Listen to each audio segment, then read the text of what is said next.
మెగా6 news Mancherial జిల్లాలోని గ్రామ పంచాయతీ ఎన్నికలలో భాగంగా నేడు నామినేషన్ కి మొదటి రోజు కావడంతో జన్నారం మండలంలోని పొనకల్ గ్రామ పంచాయతీని తనిఖీ చేసిన ఆర్డీఓ గూడూరి శ్రీనివాస్ ఈ సందర్భంగా ఆయన మాట్లాడుతూ మండలంలోని వివిధ గ్రామాలలో జరిగే సర్పంచ్ వార్డు మెంబర్ల నామినేషన్ లో భాగంగా ఎలాంటి అవాంఛనీయ సంఘటనలు జరగకుండా చూసుకోవాలని ఒక నామినేషన్ కూడా వృధా చేసి ఎవరికి ఇబ్బంది కలగకుండా చూడాలన్నారు.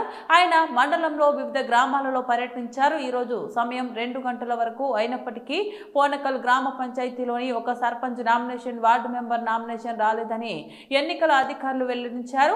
చింతగూడ గ్రామ పంచాయతీలో ఒక నామినేషన్ వచ్చిందని సుతారి సుమలత సర్పంచ్ అభ్యర్థిగా నామినేషన్ వేయడం జరిగిందని ఎన్నికల అధికారులు వెల్లడించారు. ఈ కార్యక్రమంలో జన్నారం మండల తహసీల్దార్ Raja Manohar Reddy, MPDO Umar Sharif, Pongal EO Rahul, Chintaguda panchayat secretary Kallam Rajanna మరియు అధికారులు పాల్గొన్నారు. చింతగూడ గ్రామ పంచాయతీ సర్పంచ్ అభ్యర్థిగా ఒక నామినేషన్ దాఖలు చేయడం జరిగింది. వార్డు మెంబర్లకు కానీ మిగతా గ్రామ పంచాయతీలు కానీ ఏమీ నామినేషన్లు రాలేదు. జన్నారం ధర్మారం గ్రామ పంచాయతీకి సంబంధించిన నోటిఫికేషన్ ఈరోజు జారీ చేయడం జరిగినది. ఈరోజు నామినేషన్ ఇప్పటి వరకు మనకు ఇంకా పూర్తిగా రాలేదు. ఏ ఒక్క నామినేషన్ వార్డు మెంబర్ కానీ సర్పంచ్ కానీ వార్డు మెంబర్స్ రాలేదు. ఇప్పటి వరకు ఒక్క అప్లికేషన్ కూడా మనకు రాలేదు.